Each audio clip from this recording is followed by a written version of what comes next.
Okay, welcome to our second set of concurrent sessions. This one is on promising pathways for disengaged young people. Disengaged, sometimes called disconnected. We have a terrific panel today, and I will introduce them in just a few minutes. Let me just make a few introductory remarks about this issue and this population in the current economic context. What we know about the population of disengaged and disconnected young people from a lot of recent research is, number one, their numbers are very large, and number two, their situation is costly, not only to themselves, not only to their families and communities, but really to the whole economy, to the whole national economy. What are the numbers like? Well, from one report by Clive Belfield and his colleagues as part of the Opportunity Nation work, he estimated 6 to 7 million disconnected youth, or now called opportunity youth. About 1 out of every 6 young people falls in that category. About half of them are chronically disengaged from both school and work. The other half are underemployed, underengaged, in and out of the workforce and out of school.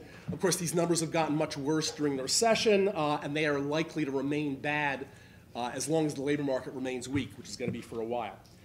And secondly, people have tried to put a cost. What is the cost imposed on the economy from the lost output, the lost earnings, the lost productivity, higher health costs, in some cases higher incarceration costs? Belfield and his colleagues came up with the number of $750,000 over the lifetime of each of these disconnected youth associated with the sort of the loss of activity and the scarring that occurs during this time period. And taking the aggregate for all of these young people at a point in time, that comes out to be nearly $5 trillion of lost output and earnings and additional costs imposed on the U.S. economy. So again, a tragic situation in terms of any kind of a justice idea, but also economically very, very costly and untenable over the long run. We also know that our current system has failed a lot of these young people, and we are looking for, as everyone has said, an alternative set of pathways where they can achieve and achieve greater success. I just want to put out a few ideas before I open it up to the panelists.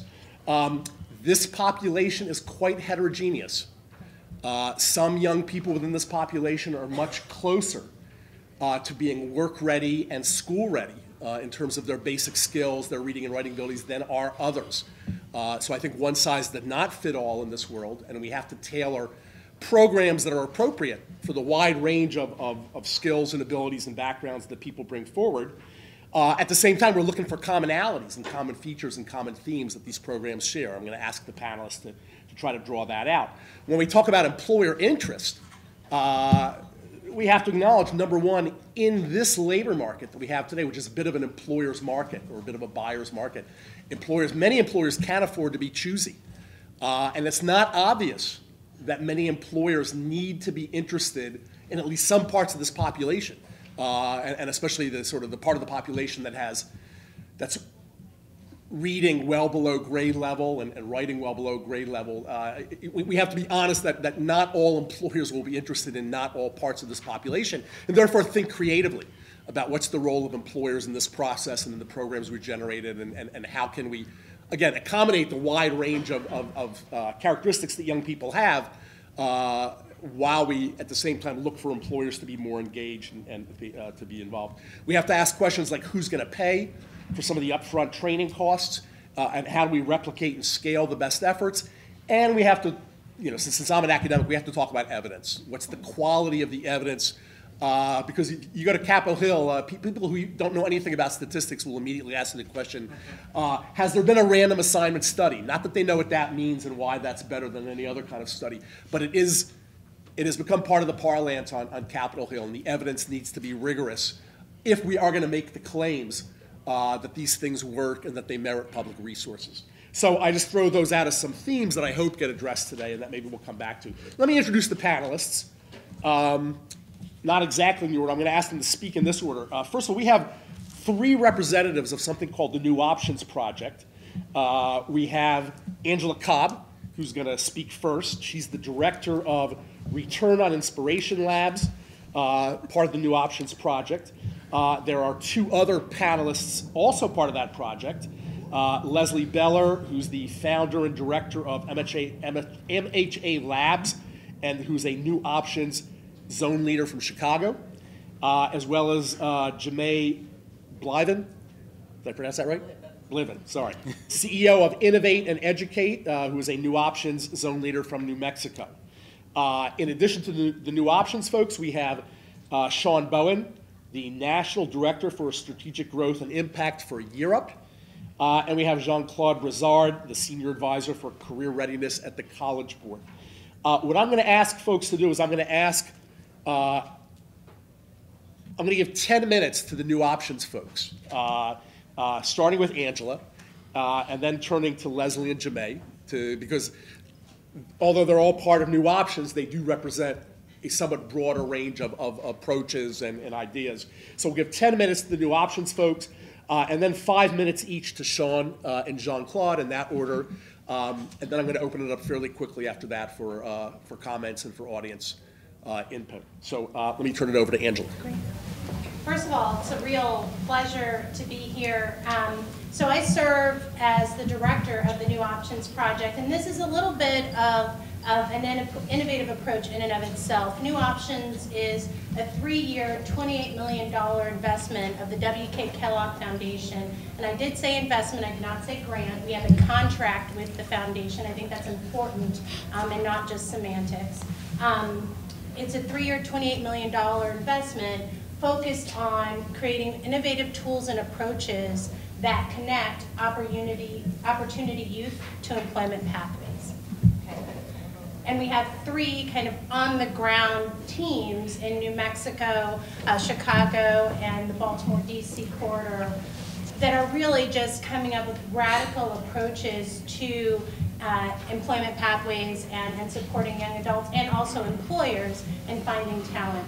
Another critical aspect of the New Options Project is that we are really focused on an influence strategy, and by that I mean, how do we get this issue that we're all here to discuss, how do we support elevating it so that it becomes part of the nation's discourse and part of the vernacular of our country's conversations. And so we work with organizations like Youth Radio, who are in the room, who are really storytellers. And they are giving voice not only to this issue, but for this issue from a youth perspective. We are also working with employers and listening to them and really trying to take what they are doing and what they need and convey that to our work. It's a really, really, I think, exciting and innovative opportunity. Our teams don't get grants, they get contracts.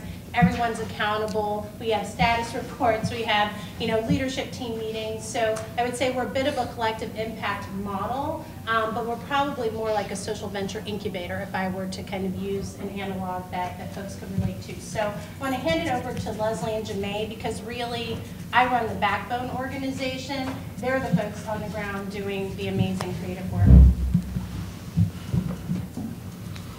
I talk fast but not loud.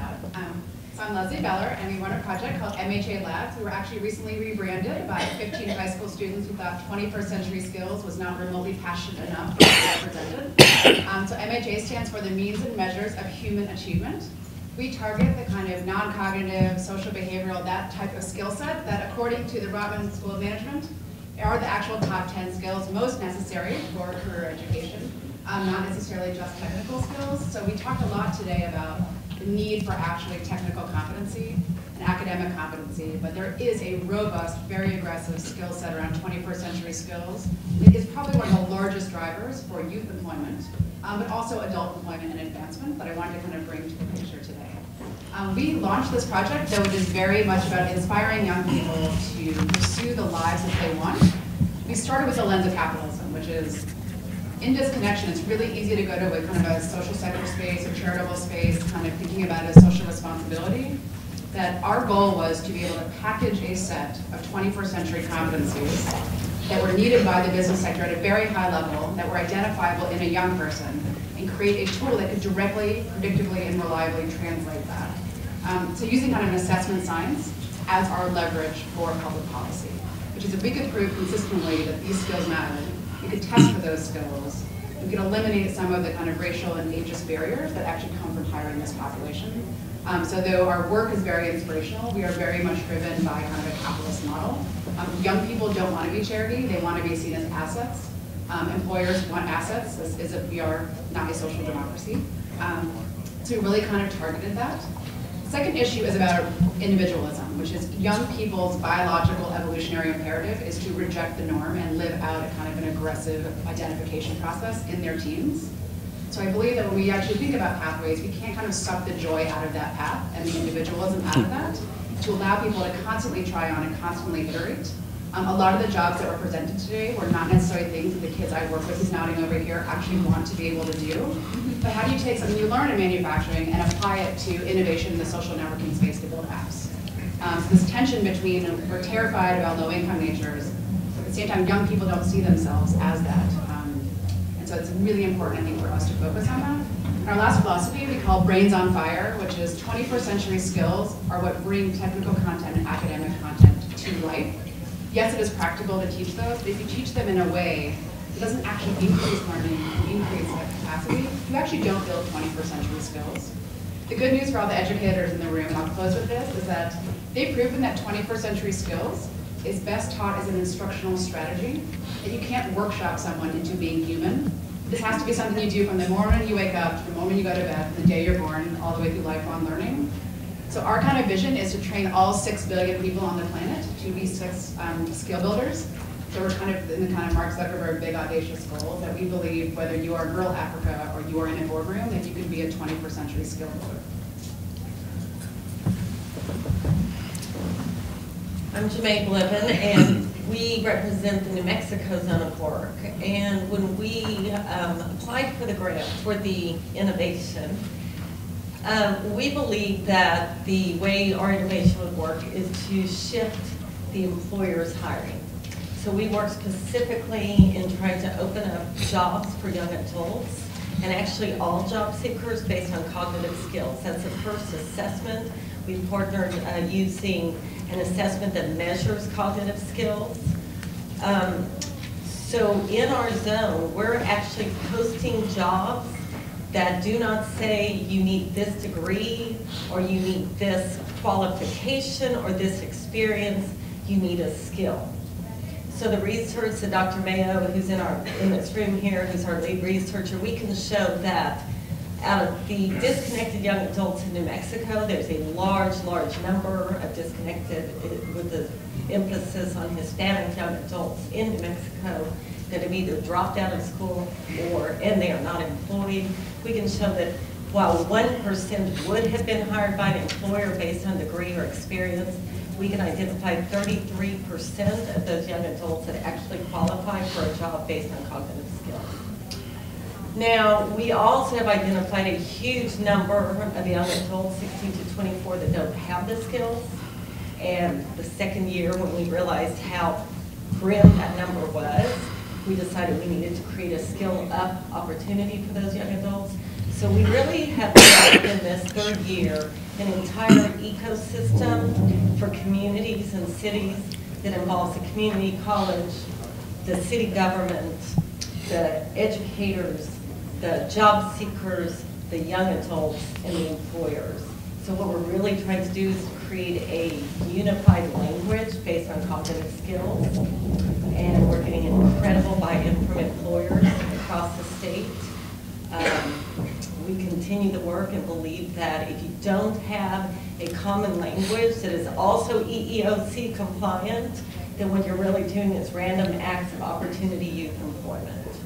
And we know that as good as programs are, after I've run programs for many years in STEM education, we know that those programs cannot reach the massive number of young adults in our country that are facing tremendous challenges. And there's more and more coming every day as our dropout in New Mexico is between 40 and 50%. So we hope that our innovation will continue to grow with a specific emphasis on employers changing their hiring practice, opening up opportunities for these high-risk young adults across the state, and as we continue into other cities outside of New Mexico, we believe that the employer will continue to look at new hiring practices. So that's our innovation.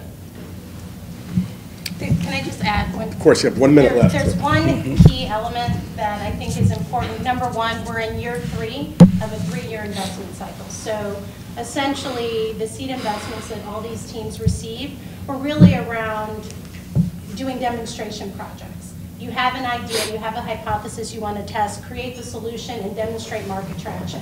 Because at the end of 3 years, you need to be able to fly on your own. And so as you listen to Leslie, as you listen to Jamai, at December 31st, 2013 is the end of the New Options Project. And so they're really thinking about sustainability of their innovations, launching social enterprises, repositioning their organizations. They really came into this knowing that this was not forever funding, that it was about really seeding innovation for them to experiment, have some freedom, have some time to demonstrate that they're solving a market need, not innovation for innovation's sake, but really you're only solving a problem if people, one, think it's a problem to be solved, and two, want what you're selling. And so we're really driven by that model. So now we're saving time. Terrific. Thank you. Another innovation. Another innovation. A first. Shawn. Hello, everybody. It's great to be here. So many of you may know YearUp, the program, which was founded 12 years ago.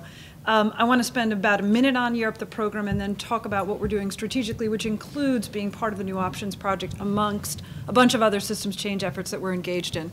So YearUp, the program, which you may know, which was founded here in Boston 12 years ago by Gerald Tertavian, and who's our CEO and founder, who will be here tonight on the panel, is essentially a year-long program that connects low-income young adults 18 to 24 who have a high school diploma or a GED, but have not connected successfully into the workforce in a livable wage career job, nor completed any kind of post-secondary education. And we work with about 250 Fortune 1000 companies to provide them access to this entry-level talent that might heretofore have not been seen or recognized as the opportunity youth that they are, both seeking opportunity and being opportunity. And through 6 months in the classroom in a high expectations, high support model that's focused both on technical skills for IT and back office financial operations, and on the professional skills that are required to be a 21st century skilled, successful learner and contributor. They then spend, if successful, 6 months in an internship in one of these blue chip companies. We have affiliations with primarily community colleges in all of the states that we operate in, and students get college credit for their year up. So that's the core program, and it's now operating in 8, actually 9 cities. As of 2 weeks ago, we expanded from San Francisco to Silicon Valley, and in 9 states around the country. And in our evolution, we realized that while the core model has been successful and is growing as a community asset in each of these communities and providing both opportunity for these young people and a pipeline of talent for these companies, that we needed to find a way to see if we could take some of the secret sauce of what's working and potentially figure out how to get it engaged in some of the systems that are and are not functioning. So we're doing some deep embedded community college experiments, one in Miami with Miami-Dade, the largest community college in the country, and one in Baltimore City Community College, and we'll be doing a few more of those. We're also going to be trying some, what I think of as Intel inside, embedding what YearUp has figured out is working inside some companies. And over this 5-year period, we're in year 2 of that 5-year period, see if we can come up with a set of similar or adaptations of this to get the same programmatic outcomes at a lower cost per outcome. In addition to that, the ecosystem that we've been talking a lot about today in this conference is clearly not framed in the way that we know from both the employer as one constituency or customer in this, nor from the young adults that we work with and serve. Framed in a way that really, as we think of it, is a cradle to a W-2 that's going to grow over time. And that all of the inputs and systems that we have are not really aligned around that clear goal in a way that animates and celebrates what it is young people have to bring to the table, which is an extraordinary amount. And so we're focused on what I think of as the 3 Ps. A perception change effort about who's talented in this country, and that's both perception for all of us about young people, but it's also perception on the young people's part about what is possible for them and how they can contribute.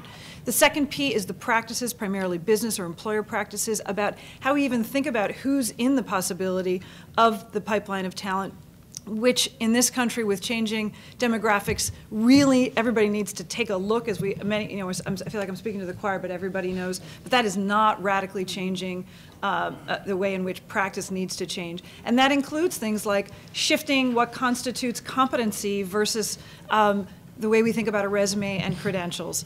And the third and long and hard and painful P is the public policy and or government investment that does or does not effectively invest in ensuring we have human capital that's competitive.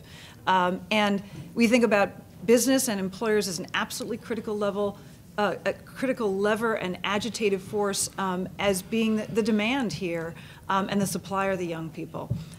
So there are a handful of critical factors. So I think we're going to probably go back to these questions about what we really think works. I'm looking forward to having that conversation. Thank you. Jean-Claude. Sure. Good afternoon, and thank you so much for inviting me here. So last, I guess I'll try to be the anchor to this conversation. Some may ask, why is a guy from the College Board here interested in this conversation? So I bring 27 years of experience to this work, and I'll talk a little bit about the work I've done in 3 cities and perhaps a bit about where the College Board is looking to get involved in this space. So my last job before this one was at CPS in Chicago as chief executive, and I love the folks from New Options, and as you can see, we've done good work together. I'll tell you why that was so important for us in Chicago.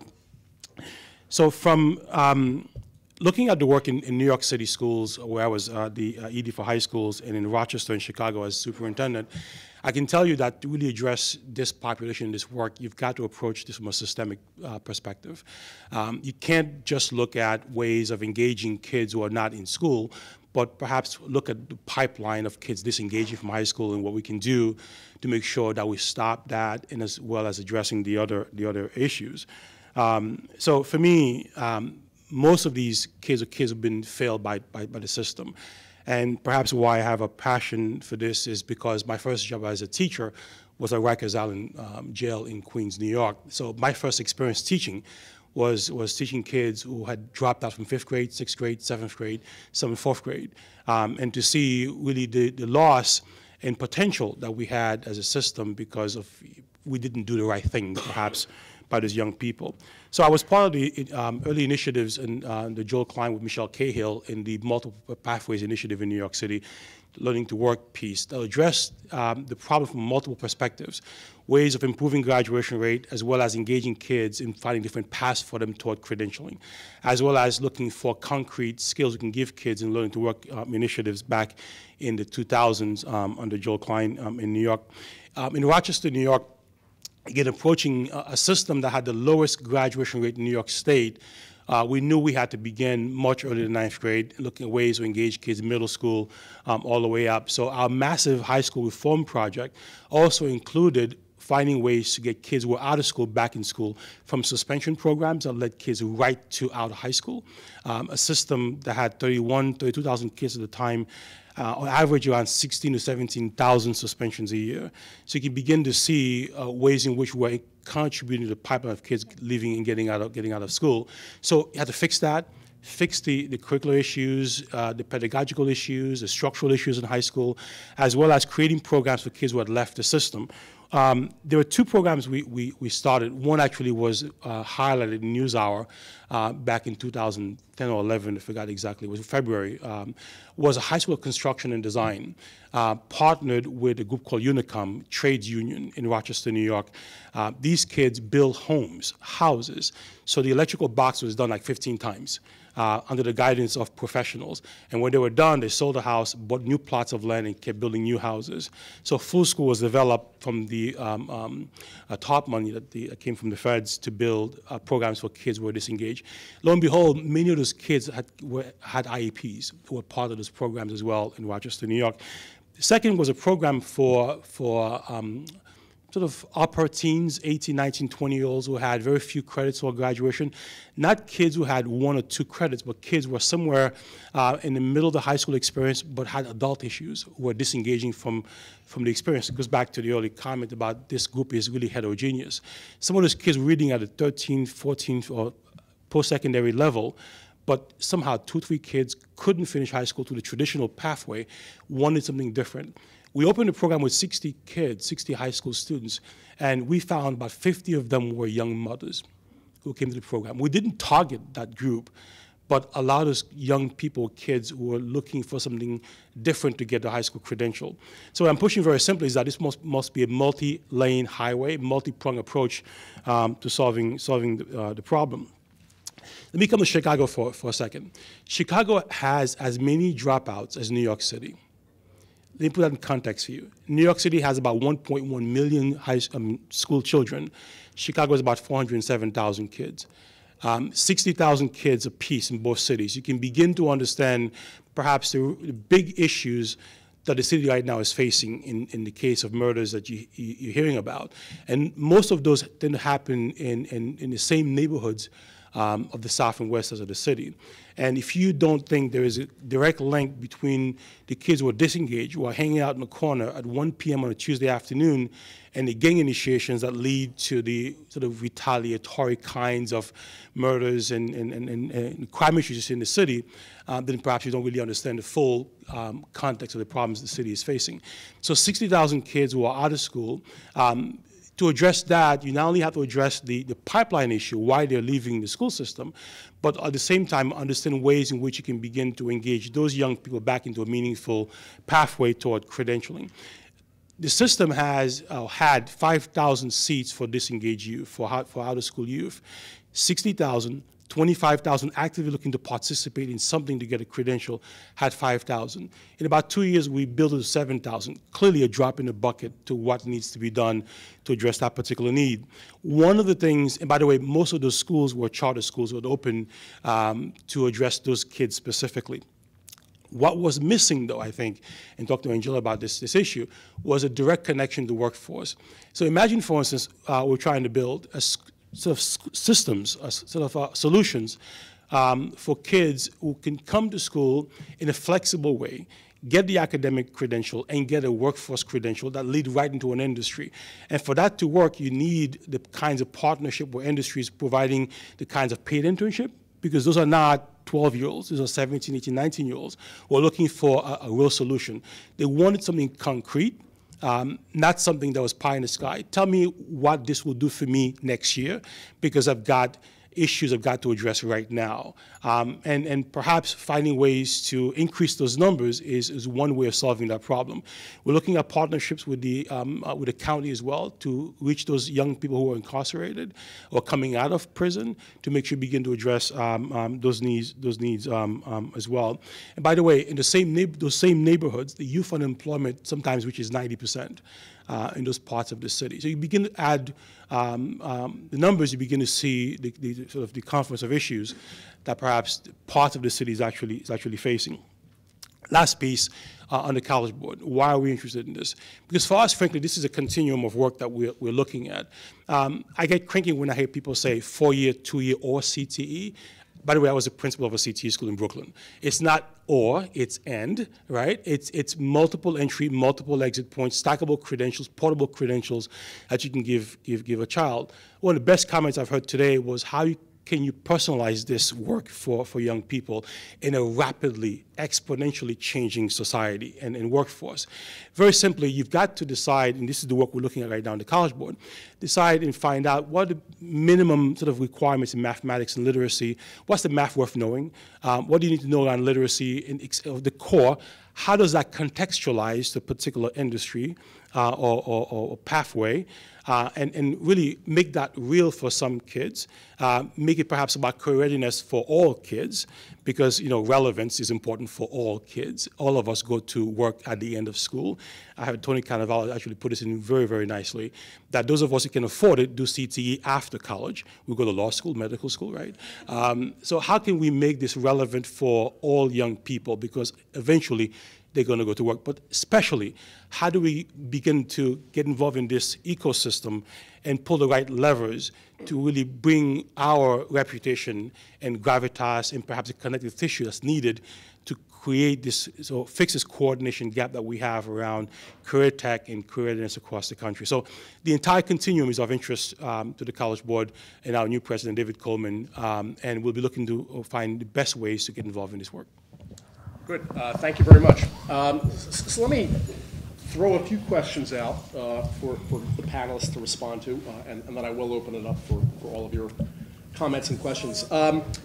Getting back to this issue that at least a few panelists addressed of the heterogeneity of these young people and the different levels of basic skills and readiness that they bring to the table. So Shawn, when we look at YearUp, and YearUp actually is one of the few programs that has been rigorously evaluated with quite large impacts. But as you said, this is a program for high school graduates or folks already with a GED. And my sense is that in terms of the technical skills that people need to handle, it's at the higher end of this population. You also said that the employers who you work with are Fortune 1000 companies who, again, might have a well-developed HR system and know how to target different populations. I'm wondering about the others, the other young people, the other employers, and I'm asking panelists, especially some of the new options folks, to come up with concrete examples of other groups of young people, maybe a little further down the basic skills and preparation, dropouts, and other groups of employers who can be brought to have interest in those other populations. So give us some concrete examples that you've seen work in some of your work.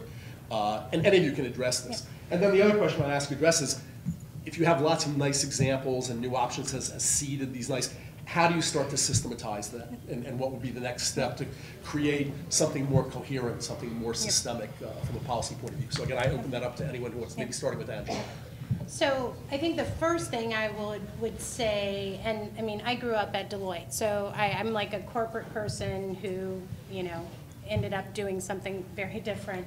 And I think we have to be careful in saying who's doing this work. I think we know of the large companies who's doing this work because they devote resources to telling people they're doing this work, because that's just the nature of the beast. And I think that if you go to my neighborhood at 74th Street and South Shore in Chicago, which, you know, many folks would say the South Side because we don't get broken into neighborhoods when you're on the south and west sides of Chicago, which is, you know, part of this narrative, is that the grocery store, it's a big box grocery store, Dominic's, they just hire employees. They don't call it a workforce development program. They don't call it a special initiative. They just hire people from the neighborhood, right? So I think we need to start looking for examples in different places because we're used to a language that helps us know that this is what a company is talking about. But I think if we start to look at small to mid-sized businesses, we will actually start to recognize that there are innovations that are happening on the ground that may look and feel fundamentally different than what we're calling a Pathways initiative, but it's still driving towards the same outcome. So I think, you know, getting really comfortable with this coming from all different places, and I think there's probably a role for the academy in this, in starting to capture and tell those stories as well, so that we start to actually have a broader language of what this work means and how we are creating enterprising pathways. So I would just say, you know, in terms of other young people, I mean, I think that's where you see, you know, kids who may not have gotten into a program, but they walked into the shop on the corner, right? So, and I'll, you know, Leslie. Yeah, I'll just add that in the work we're doing in our zone, one of our strongest zone is led by a Chamber of Commerce in a town about 60,000 people. Small businesses all over the city are opening up jobs based on skills. That opens up opportunities without saying, go hire a high-risk young adult today. We really want you to do that. We say, we would like you to hire any of these young people that need employment. And by the way, 83% of all seniors in New Mexico will have to work while they're in school. And I think it's higher because whenever I'm talking to these kids, I say, how many of you are going to have to work when you get out of school? They all raise their hand. So they need employment. We're saying hire them based on skills. And oh, by the way, if they don't have skills, we'll get them the skills. We'll show them that path. So I think very few big employers, we're working with Walmart. It's taken a year a whole year, which really is pretty darn good with Walmart. Intel, we've been talking to them 2 years. We're getting there, but it's going to take another 2 years, and we don't get funded for 2 more years. So, That's right. But I do think small employers have a huge role. You just don't hear about them. So I think in terms of the lower hanging fruit kind of talking about, which is, we did analysis, the top 10 jobs in Chicago that actually hire students without a high school diploma are not jobs you actually need pathways programs for. They're janitorial, they're maid services. You haven't seen a lot of programs develop around them because the market is actually quite efficient at doing that.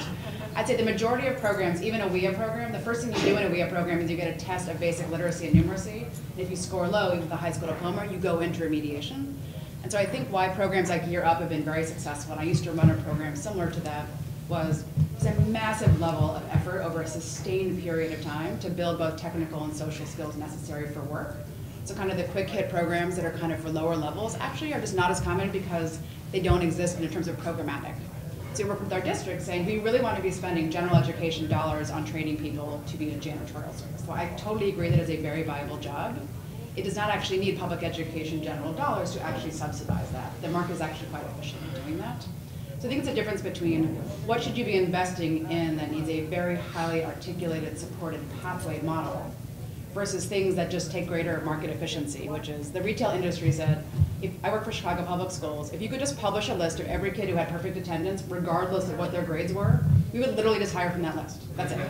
All we care about is 100% attendance. If you walk in and literally can prove that. But imagine that low-hanging fruit. We've never done that. Why couldn't we just publish on graduation day at 100% attendance? So I think we've never actually tackled this market because we're always working these big, complex, it requires massive levels of complexity. They don't require you just sending someone with an actual attendance score. So I think from a policy standpoint, there's some friction at that lower level that is kind of restrictive. Other comments from? I'll just add a bit from the curricular perspective. I think one of the problems we have, especially with this population, is the rigidity, I guess the rigid way in which we approach the work. Programs that I've seen that tend to be successful, again, I've not seen many in the workforce piece, but in getting kids to graduation, tend to have rolling admissions, tend to have a curriculum approach that's much more flexible and much more individualized. At times, this is technology, but allows a child to walk in, say, in December and pick up and finish modules and units as they finish, earn credit along the way, allows them to accelerate. In other words, you can do 3 or 4 courses in a particular sequence in a year versus the semester approach that we tend to have with Carnegie units, et cetera. So I think having a much more agile system where they have a rolling admissions and a curriculum approach that really can be individualized, it really is the best way to address that population. I agree with all the comments everybody has said to date. If I think about in the narrow context of YearUp, while we serve high school grads or folks who've gotten a GED, which means they've dropped out and then gone back, we're still seeing on average, 9th grade reading and math. And so even with those, credentials, there's a ton of ongoing education and training and remediation. What's powerful, because this is really human transformation work. This isn't a quick, Excel course to make sure that you can do the job. This is really about a critical in the 18 to 24-year-old, this is a really interesting developmental time, this age frame. Many of the young people we serve have adult responsibilities, have children, have dependents, have come out of the foster care system or have been previously adjudicated. So the adult problems they have without the support for figuring out how to navigate things like perfect attendance, being on time, receiving feedback, and being able to continually learn and figure out how to contribute and speak up and be seen. So I think some of the lessons of what we know is working are applicable across a wide range of young people in this very, as you said, heterogeneous population. And it's those, as various folks have said, it's really getting clear both on the employer side, the range of folks that are stepping in, and hiring folks from the neighborhood for a whole lot of both heart reasons, but also really practical reasons. And then the ongoing experimentation that everybody has. I mean, I think that one of the things that's most poignant for me is, I don't know about all of you, but if I look back on my journey to date, a lot of people provided opportunity for me, frankly against all odds in a variety of cases, because I didn't have a perfect attendance record, because I barely made it through high school, because I'm dyslexic, because a whole host of things. And I think that mode is really what for most of us was our market attachment.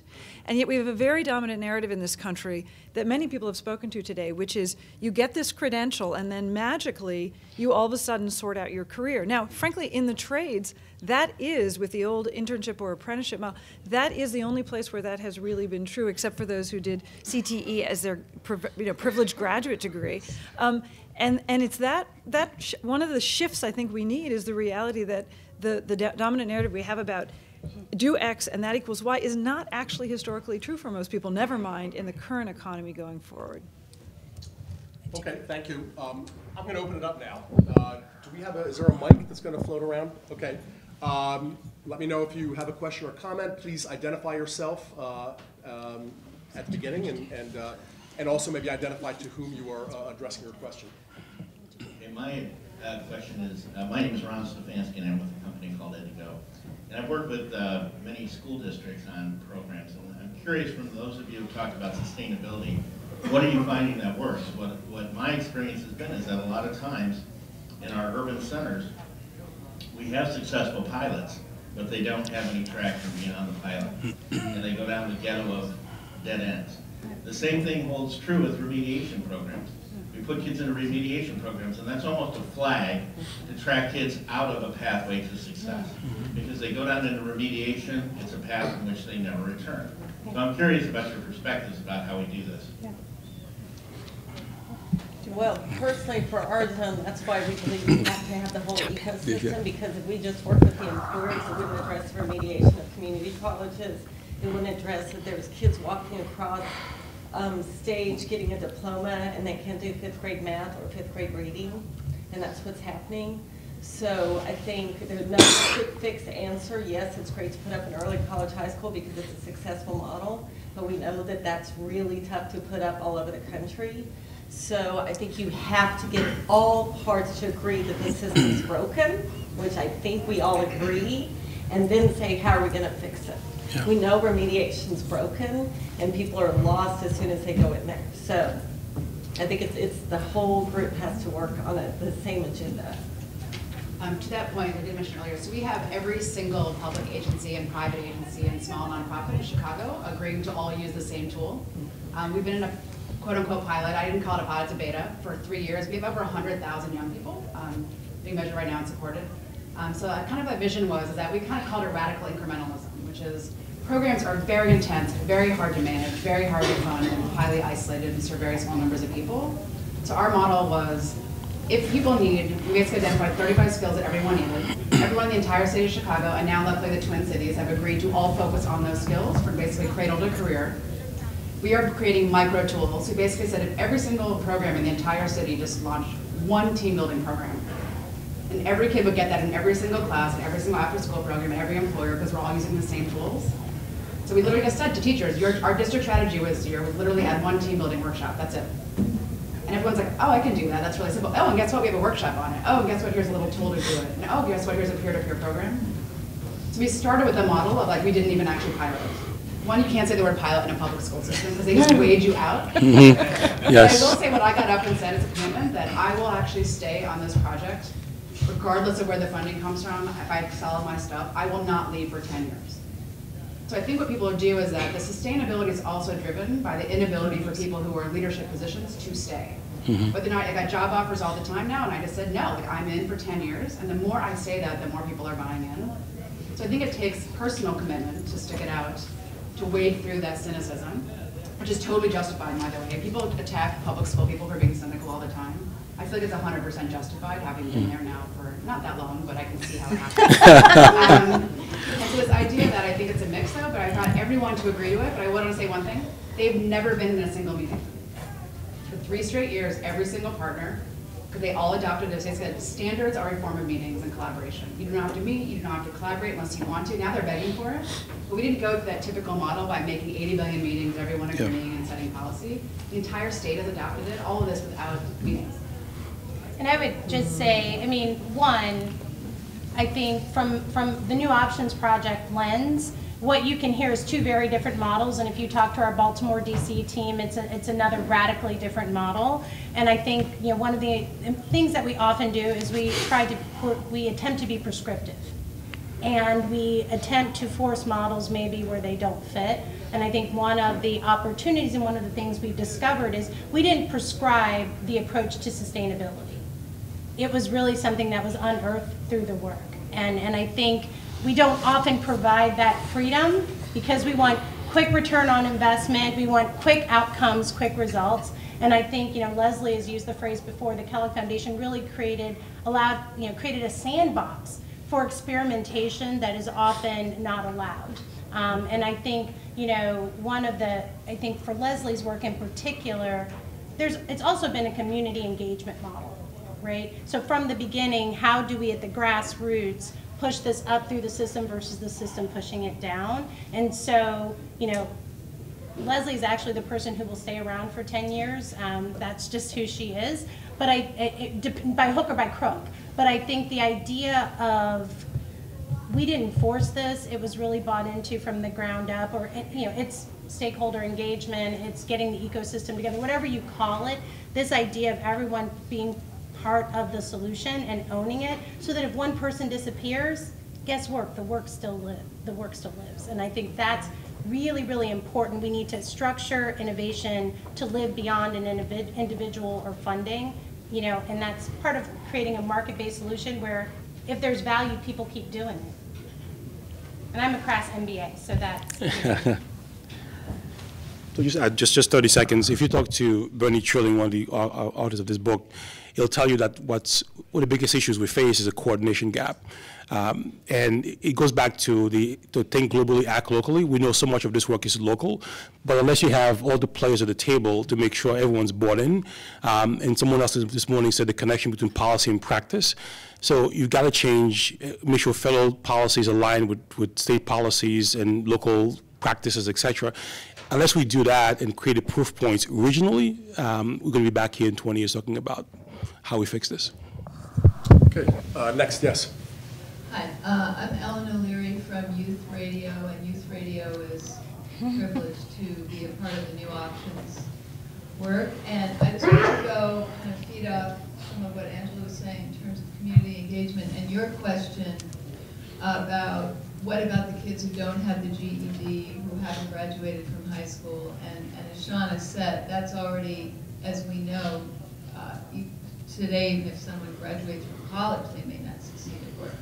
So I just wanted to speak to what I think we need to add into the picture more often is groups like Youth Radio that operate at a very local level, the CBOs. And let's say 5 years ago, after almost 15 years, we moved to downtown Oakland, posited that in 5 years we could be a force in the local economy, which was struggling to come back like so many other cities around the country, and that young people, you know, employing them in media and technology in our own business and then reaching out to media companies and artists, etc., we could become part of, you know, the revival, you know.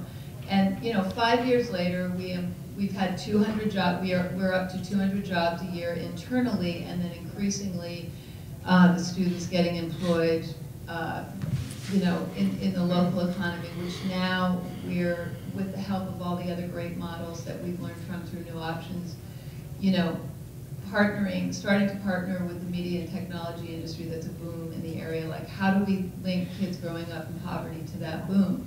So I think, you know, Lori Kaplan's here from the Latin American Youth Center. Angela mentioned Living Classrooms. There are so many community-based organizations that are in it for the long haul, which is like what Leslie's saying. If the young person knows, we're here for 5 years, this is your community, it's not going anywhere. So you're going to have to come back, and we're making it happen. I do think that's happening all around the country and needs to be mixed into more of the models that we're looking at. The position we're in now is that we have the community college teaching at our site. So it's the partnerships are the same. It's whether the CBO, which is the young person, it's meeting the young person where they are. So. I just wanted to piggyback on Ellen's comment. The other thing I think that's really powerful, and we're doing a lot of both in organization but also across, which is the youth leadership or young adult leadership as young adults become older adults, that is the network. And so within the enterprise, we are doing a lot around alumni engagement, but alumni engagement that is self-led in terms of interest, which is certainly around careers, but it's also deeply about civic engagement and giving back in communities, or as we say, YearUp, reach while you climb. And that work of essentially investing in and being in support of what will be this generation of young people and leaders articulating for themselves what they want as they step into their own economic stability and move from sort of, you know, from personal sort of security into thinking about community, which is a very quick moment for most of the young people I've worked with, is another piece of the ecosystem and the power of the ecosystem across enterprises. And there's burgeoning activity around that nationally. And I think one of the things that's been a little stunning to me, I'll just say it to this audience because I may not have a chance to say it to the broader one, is how few young people are with us today and tomorrow. And that seems criminal to me because we can talk and we can help shape and support, but you're going to run it. And you're going to run it. And so we're counting on you, and we're here to support you, and we need to have you in the conversation and you telling us what's going to work. Other questions or comments? No, very reticent crowd. Okay, well, then I will open up a few more questions to the panelists. What might be the next step? So let's say 2013, the new options contracts run out. What should replace it? What ought to be the next step for programs, for policy to continue that work, and again, moving towards this sense of something broader and more systemic, and where do we go from here?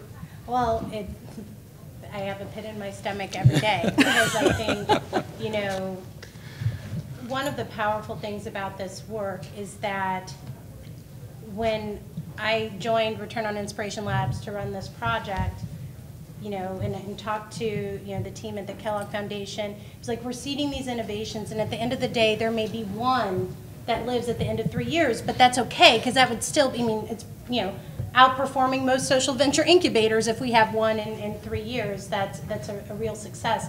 And to be at this moment of having really 3 amazing approaches and tools kind of ready for the market is really powerful. So while we're in the mechanics of how to make all of that happen, I actually have great confidence that what these teams are working on, you know, that there are other communities that want it, other CBOs that want to work with them, that there are other investors who want to step in. So I feel excited and optimistic, and you know, part of why we're in this room is wanting to expose this work to a broader audience so you can learn more about the Human Achievement Toolkit, that you can learn more about the skills-based hiring model. So when I think about what's next and what, you know, people always ask the question, what keeps you up at night? I have 2 young kids. Nothing keeps me up at night. Like when I go to sleep, I go to sleep. But I think about nonstop the context. And I'm not convinced that we have the favorable context we need to be really revolutionary in this work. And by that I mean, you know, 1, we have record levels of youth unemployment. So where does the population of disconnected young adults end up then in that conversation, right? Do we become also ran? Do we not get considered as part of the dialogue because we're not the chosen few? So I think, you know, having organizations like Youth Radio, and actually, you know, we've got that team, they're embedded journalists here with us, and they're telling the story of this conversation and this work. But how do we tell the story? How do we continue to just not let this issue slip to the background? So that's number 1. Number 2, what hasn't come up is there's a team of us, the New Options Project, Youth Radio, Corporate Voices for Working Families, Public-Private Possibilities, we're working together, Opportunity Nation, working together with the Ad Council, you know, really trying to create a big tent for a campaign around this issue. And again, trying to get awareness raised among employers and those who are hiring that this is a pool of talent. So how do we continue to shift perceptions? How do we continue to get those who make hiring decisions to think differently about talent? And I feel like those context-setting efforts are often the things, they're kind of like general operating funds, right? Grant makers don't often like to give to general operating. They want to give to program, right? So how do you keep the investment in the context work so that when innovations hit the market or when people want to do something that can really be transformative, there's actually an audience ready to receive it. So I think about that a lot. You know, when we are thinking about partners and those who can come behind the Kellogg Foundation, who's really been at this work. I mean, New Options is a 3-year investment, but Kellogg's been at this for 7 or 8 years. And you know, really starting off as a voice in the wilderness in many ways. And so how do we bring other investors to the table, both from a corporate standpoint, from a foundation standpoint, from a government standpoint, to act? And then I think finally, how do we accelerate this cycle from a policy and federal response standpoint? The rate of change is so rapid. It's like, you know, by the time change happens, it's too late. And it's, you know, kind of like the Microsoft monopoly cases that are like 10 years later and they're irrelevant, right? So how do you move the needle more quickly so that policy isn't an impediment? I mean, we were talking about this in the, you know, engaging formerly incarcerated young adults. You know, Youth Radio is working on a story around banning the box that talks about felony convictions. Like, how do we actually work against our efforts through policy? And I feel like, you know, there's a lot of work to be done there too. I just want to say that I think that our zone, first of all, we conspire a lot because I'm in it for 10 years too, so we're going to be doing this work one way or another. It's my biggest lay awake at night is how we're going to continue this work and how I'm going to get people on the ground. And the biggest stress is for my husband, who's a venture capitalist, because I tell him he has to be rich by December. That's excellent. That's what I say. So for us, I mean, one thing, the good news and the bad news is that we have a tremendous amount of volume of people wanting to use the work. I mean, as we know, like everyone hates assessments, but it's actually probably the #1 trigger in innovation in public sector space of education. So our goal is to protect that and steward that so it doesn't actually become something as detracting as kind of standardized testing movement. But on a personal passion, I think our kind of dream would be, is that, I mean, I'm kind of a revolutionary. I think social justice, I think protesting is actually one of the best ways to teach 21st century skills.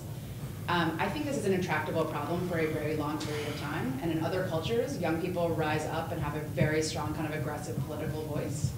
I feel like young people in this country are kind of waiting, the kind of idea of waiting for Superman, right? I'm like, you are Superman, like it's sitting within you, what are you going to do about it? And so this idea of like, what are young people waiting for? And what we're actually finding was that the ability to be given the tools and the structures with which to activate that voice, not to have adults own that voice. So I think our next kind of big shift, and I'd say over 50% of our zone's employment is actually we hire young people directly on our project. We actually distribute a lot of our money to the CBOs, but I would like to have a lot of our money really funneling to how are young people going to activate their own lives, whether it's creating small businesses in their communities. A lot of the jobs mentioned today are not anywhere close to an urban core. There is no manufacturing, there is no archery, those jobs don't exist. So how do young people rise up and say, we are the largest consumers of Nike in this country, why can't Nike put a factory in the middle of Englewood? So kind of demanding your voice as consumers. So I think we would like to instill that while not alienating probably corporate America who wants to hire talent. So this is just a compliment, I think, what's been said, but this is on the Ad Council campaign that we're excited to be, you know, not that it's the fell swoop or the silver bullet, but the sort of ground game of changing perception and highlighting practices and then invitationally helping folks who don't see what might be possible for them on the employer side as they're really taking in the reality of the changing demographics in the country and who their talent population will be and having a new look. We're also building out what will ideally have its own Wikipedia-like future, which is essentially a digital platform. So companies that are doing extraordinary things in the space, and there are many, but it's a big country, as we've been saying, can highlight their practices and in a B2B way essentially share what's working for them and why and what's driving them and how they're learning about what's working so that should a company be, or an employer, someone who works in a company or works in, it can potentially employ, whether it's at the corner store or it's some massive conglomerate, can say, what's mine to do? Could I mentor? Wow, that's possible. How would I go about doing that? What does that actually look like?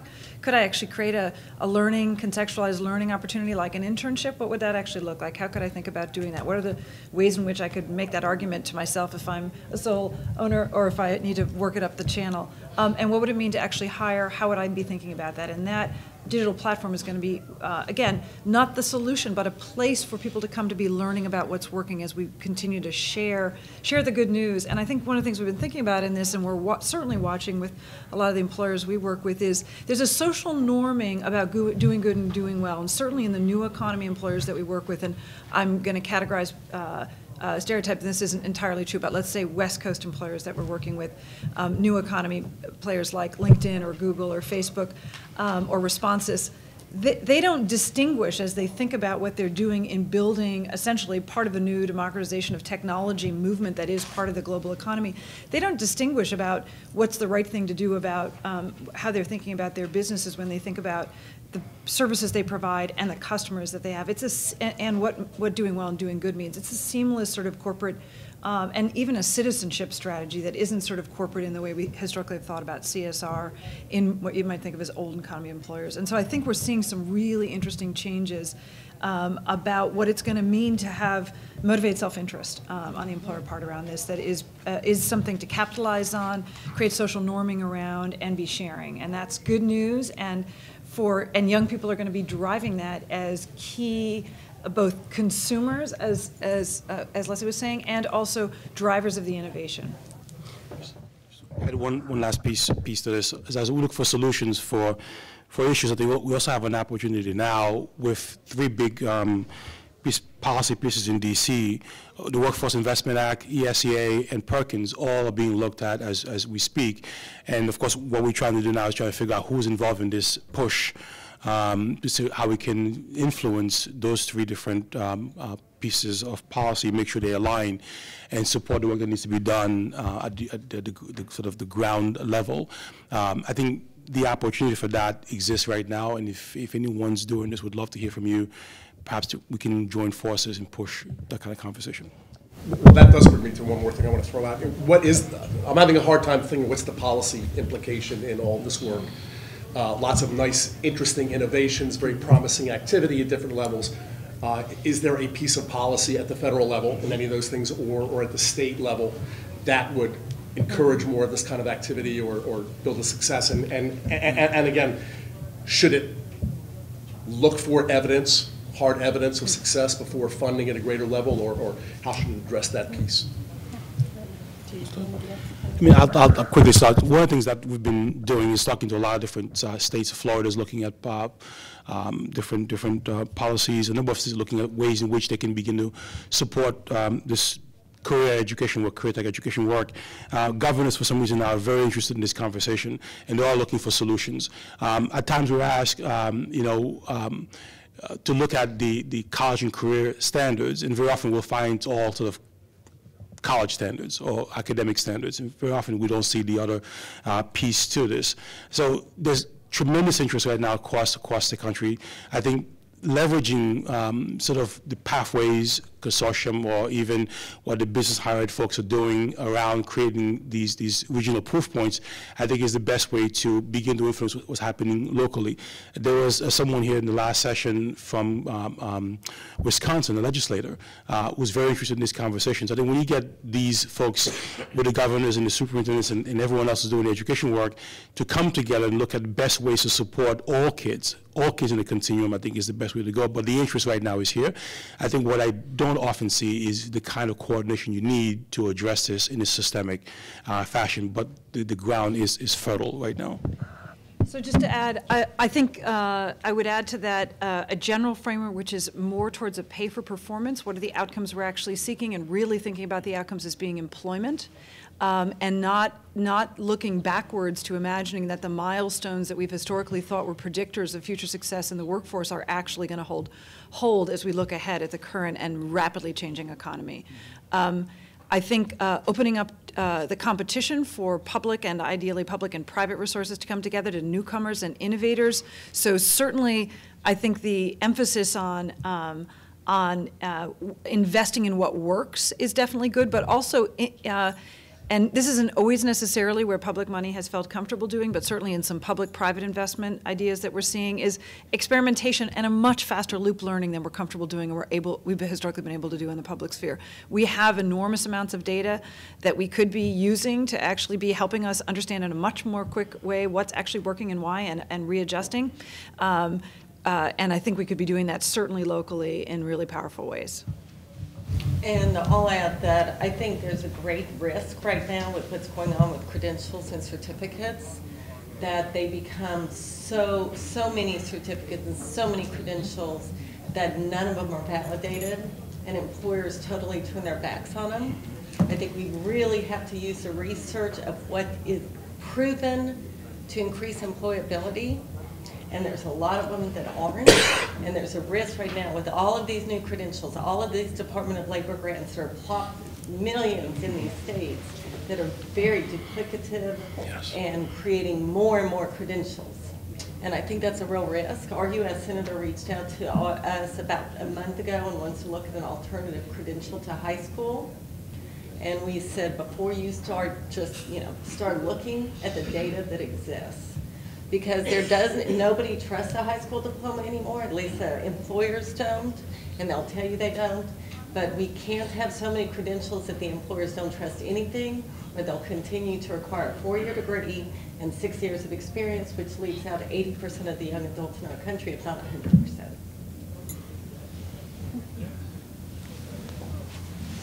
I'm going to get really detailed and very pragmatic. Because on a statewide level, actually, our largest crisis, to be honest, is actually processing and trying to come up with payroll. For youth work experiences, which are truly internships, so I'm not suggesting that a real summer job where you are actually delivering value for your company should be paid at less than an actual market wage.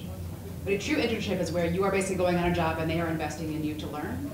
This ability to take summer, package it as an actual official work-based learning experience. It's a 6-week model that has its own economic model. Our students are all not paying taxes on that. They're not getting W-9s. It's incredibly complicated. CPS has to actually hire every single summer intern, full background check, full processing, to be employees of Chicago Public Schools, to basically go out and do an internship for 20 hours a week for 6 weeks. This ability to have an economic model is actually separate from a wage. It allows you to actually pay like a stipend actually becoming a form of normal wage in this country. To be able to say that you have to be able to prove that it's an internship. So one, it allows rigor on the employer side to not exploit young people in terms of like, our kids go on internship and they're like, well, you're supposed to be generating money for us. She's like, I'm a cosmetology student. I've never actually cut hair before. So it's ability to, one, organize that space. So we have a regulated model in the summer. We've had a summer jobs program for a long time. It is completely, to be honest, quite ineffectual in terms of giving people real experiences. But ironically, this processing payroll is actually our biggest liability. So these are practical things when you get to the ground beneath policy. Our choices of who gets summer jobs contracts, and I probably shouldn't say this out loud, are solely based on your organizational capacity to process payroll. Not the quality of the program, not the quality of the design, not the quality of the experience. I feel like it is not a market that we want to incent, but that is basically owned by federal wage law. The only thing that I would add is, well, there are two things. One, I do think kind of the exploration of the Perkins system is an important one, and kind of what you're allowed to get funding for and how that might really help some young adults. I think we have to be cautious about it, because the last thing we want is for young adults to end up in a worse situation because they've taken, have incurred some sort of debt to advance, and that does often happen. But I think that work is important. The other thing I would just say is, I don't know if it's a policy response as much as maybe an analysis. Let's look at all the resources flowing from departments of labor and education and, transportation. And let's look at all the programs and all the money that's flowing into states and into programs. And it's probably mind-blowing. So we focus on more dollars, and the question is it more dollars or is it better use of existing dollars? And I think, that could be a first step from a policy standpoint of really figuring out base zero to build from. Well, I think given the federal budget situation, we know the answer Less to that dollars. question. Idea of a lot more dollars is not gonna, it's not even right, it's not even a under the realm of real cost, so- discussion, but I feel like that's our default position, right? More money for this, and it's like, well, let's Spend the just money well. let's spend it well, right? And the reality for on the ground, the ability to commingle funds from different agency Yes. streams is incredibly in the way at a programmatic level of actually delivering effective services. And there are issues at the federal level, there are issues at the state level, and there are issues at the local level for providers to figure out how to actually, particularly around which beneficiaries are we treating in which way, driven by a whole lot of really complicated things. And that just doesn't make sense at the provider level of actually really trying to serve and be the bridge to being in the game. Other questions or comments from the floor? Do have about 8 minutes left. Angela, just a follow-up question. You mentioned storytelling earlier, and I'm curious from everyone on the group's perspective, how do you create more collective impact among the community? I mean, a lot of what you're talking about would be sustainable, except for the cynicism that many people hold for the fact that it's not taking root. Why aren't we more, if it's truly a Sputnik moment, then we should be scared shitless.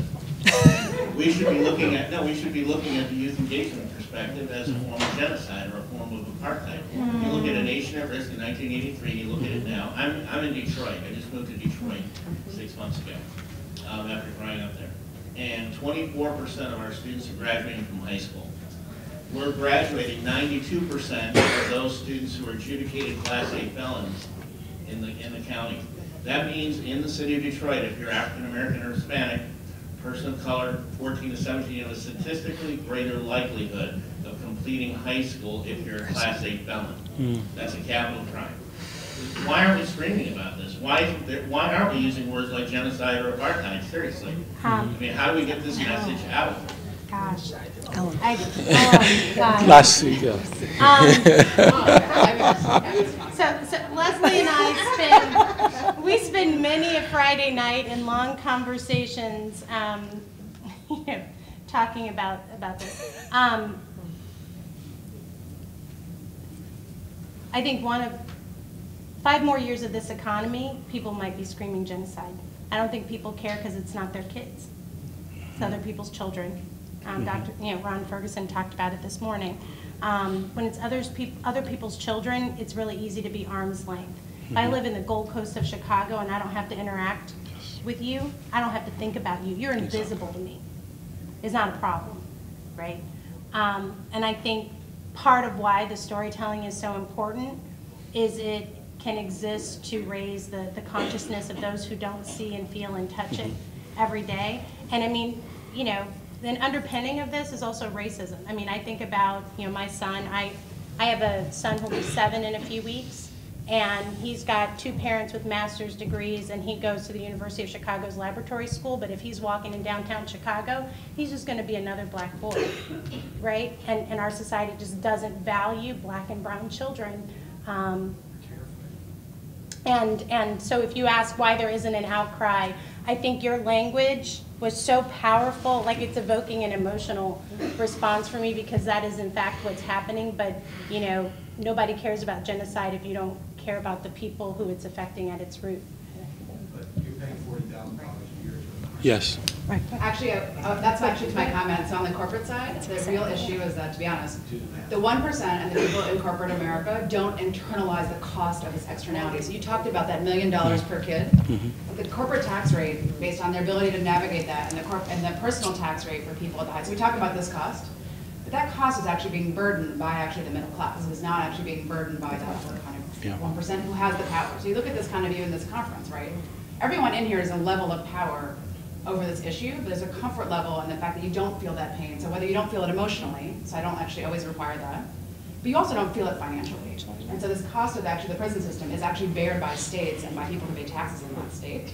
I mean, craft foods might as well be in a foreign country, even though it's only like 6 miles away. There's no internalization of that cost. If you can't create emotional relationships, there is a federal opportunity to say that if you move all of your work offshore, you create a devastating loss in job opportunities. You should be required to internalize a small percentage of that cost to actually pay for innovation in that side. But I feel like, so on the emotional side and the corporate side, there really just is. I mean, we could go, I think we could go 20 more years and never actually hire a typical Chicago public school student ever again, and the economy would be fine. As you see the recession booming back and you see the lack of jobs growth, I mean, I think we are on that track in the sense of, like, I don't even know the level of where young people fit into the kind of new economy unless they are creating their own economy and building their own resources or partnering in some meaningful way, or just having a sense of, we joke about a lot of the pilots people show in foreign countries, they're all in countries that have socially democratic systems, very high taxation. So we want to internalize apprenticeships in this country, but they're subsidized by the government in Germany. And so the sense of, we want this free market to take care of this, but all the best examples we have globally are not in free markets. Well, the only question is whether 10 or 20 years from now, when baby boomers are retiring in much greater numbers and those who are left are much more people of color, whether the cost-benefit calculus for the private sector will be different than it is now, and we have to hope that it is. If you don't eat in the short term, you don't eat in the long term. Right. I mean, Comment. Your comment.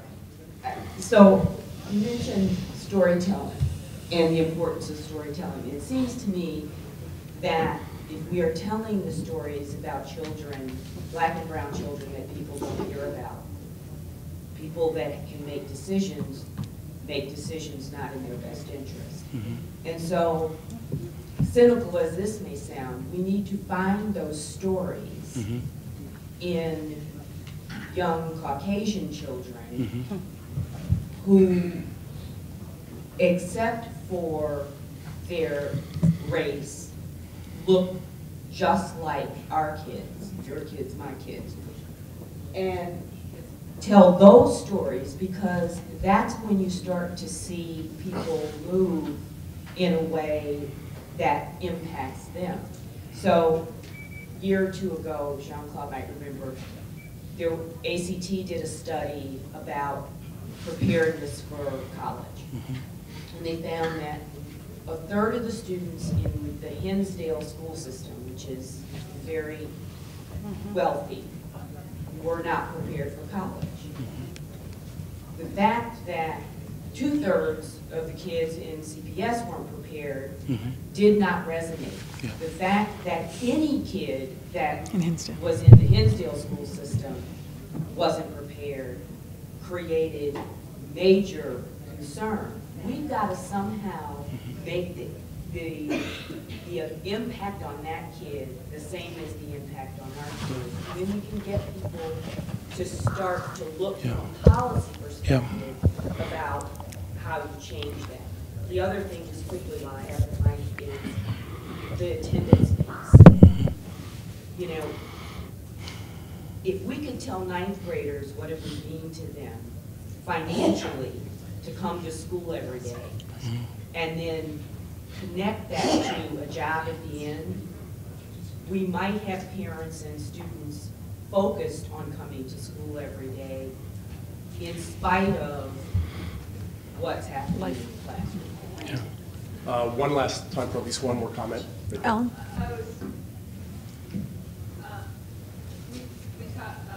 Angela and I talk about the storytelling a lot too, and I think to your point, the gentleman from Detroit and everyone's, we know that the people we heard this morning, the employers, when they ring the bell of an alarm, that carries a message, and that's why New Options and others are highlighting what they're saying.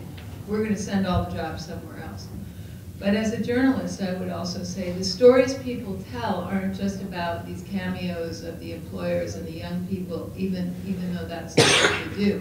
They tell the story of organizing. I mean, this whole situation is coming back to me, it looks like organizing, which is what's always gotten things done in this country. And those stories get in the news. I want to hear his, he's been like wanting to respond, and I want to hear your comment. Well, the story for me is this. I think you may have a point. I think the previous person asking the question may have a point. It may be a race question. I mean, here's the story for you. One of the reasons why I moved back to Detroit is that I left the city out of fear in 1991 when my grandmother was murdered there. When I spoke to people afterwards about the murder, 99% of the people who understood that she was murdered in the city of Detroit, when they found out it was a 14-year-old, assumed he was a black. He was white. Okay? So 20 years later, I realized my fear is different. My fear 20 years ago was providing a safe haven for my own kids to grow up in a sound school system. 20 years later, I'm moving back into the city of Detroit because we have to stop this. It is more than a race issue. I was living in the suburbs, and watching an at-risk kid come into your house that way is going to change your life. Trust me, it does. And I think unless we get that message across, and I'll walk on coals to get it across, we're kidding ourselves that we're going to change this in the next 5 years. And I think we need to. I think it's at that desperation level. Because these kids, when people ask me, am I freaked out about the kid that got out of the prison system 4 years later and he lives 20 minutes from my house? No. I'm freaked out about the 10,000 kids in Wayne County that are working at Burger King that are ready to explode. Okay, those are the people you should be concerned about, no matter what suburb of Hinsdale or Detroit or Grosse Pointe you live in, because they're all around us, and it's heterogeneous, and it's huge, and it's about to blow. That's my story. Final comments from anyone on the... I just want to add, I don't know that I totally agree with this, because we're talking about young adults across all of the United States. 53% of all college graduates under 25 right now are unemployed or underemployed. I'm going back to the innovation of our zone. The employer has to change their hiring practice and hire young adults in this country, but they won't do it if they don't have skills, because employers cannot take the risk to hire someone that's going to screw up their bottom line. And you have to convince them that it's in their interest. And they at will. the end of the day. But Otherwise, they this is will. so you have that's the challenge. Employers are desperate right now, but they are not going to take a risk to hire someone that does not have skills to do the job. So our job in the United States is to figure out how to get our young adults, college graduates, dropouts, underserved, impoverished, employed. Okay. Point this morning, I'm sorry. That goes to my point this morning. These companies need to take, like we did in the older days, folks that are my age, there were apprentice programs, there were summer programs that led to the next summer, that when you went to college and came home, you worked, and when you finished college, you were employed. And I agree. One child at a time. We've got to have companies that's going to take that risk, even if they can't do it in large numbers, coming into a small district, taking 10 kids. I'm going to mentor these kids, I'm going to see them all the way through, and I am going to employ them. And that's the problem. We keep talking this stuff. But it's happening in communities. But they're not committing. They're telling us why educators are lacking and where we're failing. And they're giving us, kids are not ready with the soft skills. They don't have this, they don't have that. I'm sorry. We have to wrap up. We have to stop. Thank you for a broad-ranging discussion. Join me in thanking the panelists.